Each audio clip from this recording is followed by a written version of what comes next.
How's it? Today is Friday, May 17th. Structure. Eh? Today is a big Friday, which means I am doing both snatch and clean and jerk, going for 3 singles each at 90 and 120 respectively. And I'm also front squatting. If you remember last week, that's basically what I did last week with no front squats, just snatch and then clean and jerk. I guess you can look at it like I lifted on Wednesday, like this Wednesday and last Wednesday's relationship, same like main movement. So I did like that weird complex, same weight, but I added on the deadlifts afterwards. So today, relative to last Friday's, same thing, but I adding on the front squats. I think I might have mentioned it before in one of the videos earlier this week, but when I talked with my coach on Sunday, he had this sort of overarching theme about how front squats, at least, like he views the front squat, and he was saying that if I front squat a certain amount this week, that ideally would be the same weight that I clean and jerk next week. And like I kind of just like if I want to clean and jerk on the flip perspective, right? If I want to clean and jerk 125 next week, then I should be able to front squat 125 today or tomorrow, like Friday or Saturday, for at least one triple. But he said do 2 triples just to make sure like that things are moving well. And basically that's what I did. So because I wanted to go up to 125 next week, that's kind of how I'm proceeding. Today's snatches, they were all pretty solid. I made them all, which is a good sign. You know, snatches has classically been the lift that I'm the least consistent in.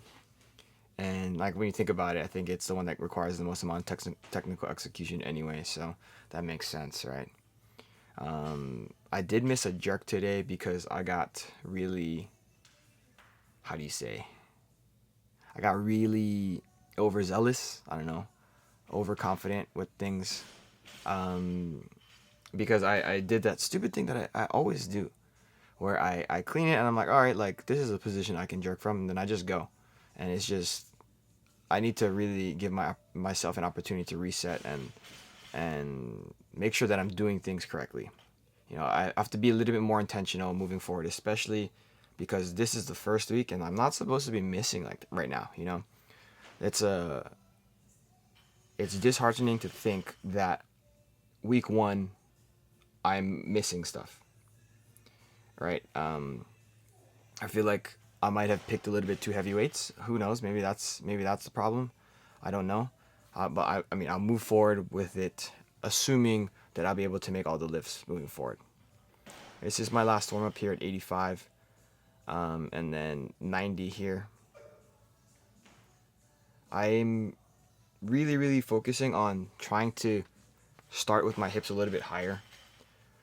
I think kind of coming back from Japan, you know, that was so long ago at this point, but it feels like my hips, like if I start with them too high, my lower back feels the kind of pressure that I have from being slightly like in flexion.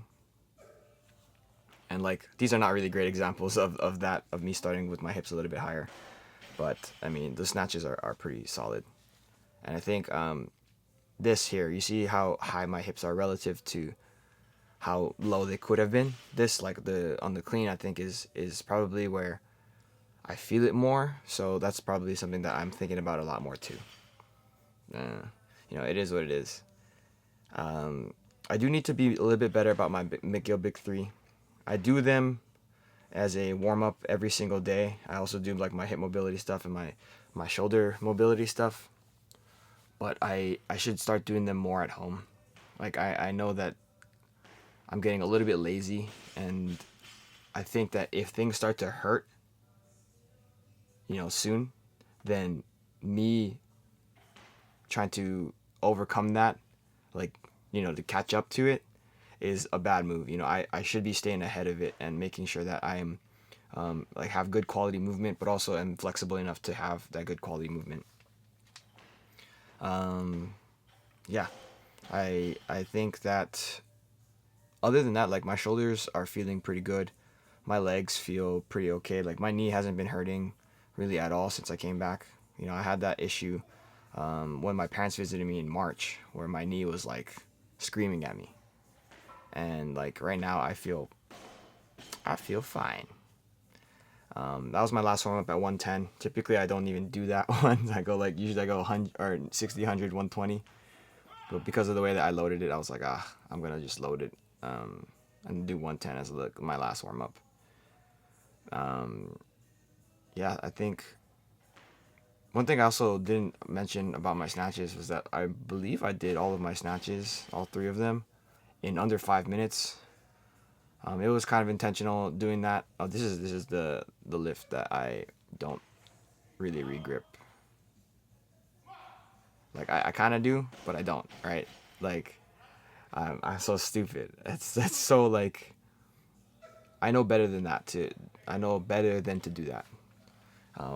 Yeah, but like looking at my start position there, I feel like that right there where I'm leaning a little bit further forward, which means that my hips are set a little bit higher, feels so much better. This was a press out for sure. My left elbow was not okay, but you know, the video never shows it, so make. A little bit hip throwy on this clean, so like for frontal. I don't know what is the word. Um, Dorsal. Never mind. 86 what I just said, but I made the clean. I made the jerk. Pretty annoyed that I made that difficult for myself because I missed the second one because I was being dumb. But yeah, moved into front squats after that. Front squats felt really solid. I think that the speed that I want to have is not quite there yet, but I mean 125. That's the weight I was back squatting earlier this week, and like it feels easy. So that's a really big positive for me from my standpoint. I also came into the gym like really strange. Like my last night of sleep, I got pretty good night of sleep, but I also woke up at like 5:45, something like that. I'm planning to go. Well, I hung out with him earlier, but I'm planning to hang out with one of my friends for like around lunchtime, and then go to work after that. But it was really strange because I was like, okay, I need to make sure I get to the gym by 9ish and make sure that I get out by 12. You know, 3 hours is long, but 3 hours is probably pretty normal for me. And then I woke up super early and I was like, okay, like I can go back to sleep or I can just go way early. And that's kind of what I did. So I feel like I'm getting out of the gym. It's like 10 o'clock. So I still have the entire day ahead of me. But yeah, finished off today with some pull-ups. And then my abs have been really, really sore from those GHD sit-ups that I did on Wednesday. So I only did one set of GHD sit-ups and I was like, okay, maybe I can do something else for abs to like make up for it. And I tried to do some hanging leg raises. And I only did one set of those two, and I was like, oh, dude, my abs are toasted right now. You know, it's a really cool, like it's a great feeling to have because like it means I've worked hard and like I have a place to continue growing, you know, right? But yeah, that was I guess first big Friday in the books. Yeah, pretty excited for like what I'm gonna be doing, you know, next week and the following weeks, just to get back into regular scheduled events. But that's it for today. Thank you for watching. Shoots.